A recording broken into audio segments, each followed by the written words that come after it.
Theology can sometimes feel dry and it can feel like it's hard work, and you can get to anyone else had the experience where you get to the end of a page and you've got no idea what you just read. So why do it? Why train and why learn theology?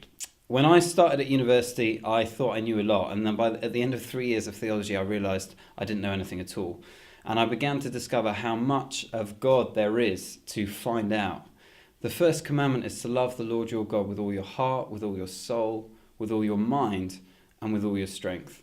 And theology at its best is learning to love God with our minds. It's learning to discover who he is. Since I got married, one of the things that's happened is I've been discovering more about my wife, and we've had a number of occasions where I've made mistakes. She calls me sometimes, if I eat a lot, a little piggy. One of the things I've discovered is that if I call her a little piggy when she eats a lot, that is not cool. And what I do is I think, note to self, I must not call Beth a little piggy. On other occasions, I say something that I'm not intending to be funny, but for some reason she finds it funny. And then in my head, I think, note to self, Beth finds that funny, I must use that again. And I begin to grow in my ability to love Beth the more that I understand her with my mind. We can sometimes think, on the one hand, it's about experience and the mind isn't involved. But of course, the mind is involved in any relationship that has depth. The more that we understand God, the better that we can love him. And not only that, but the more we understand God, the better we can lead others towards him. C.S. Lewis tells a story about a guy who stood up during one of his lectures and said, I don't need all this stuff you're saying about God. I don't need all this doctrine that you're churning out. I know God because I've had an experience of him one time when I was out alone in the desert.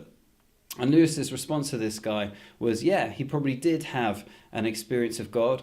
And I can understand why turning from that experience and that encounter to talking about God, to learning something like doctrine, might have seemed like turning from something real to something less real. A little like turning from looking at the Atlantic Ocean to looking at a map of the ocean. He said, I can understand why he would say that. But he says an experience of God is like walking along the beach and you see the ocean. To understand him is like getting the map out, and it's understanding the whole picture. And with the map, with theology, with doctrine, it's not just about our experience, but it's about everyone who's gone before us and how they've found God and how they've discovered him. The more we understand God, the more we can take people on a journey to America.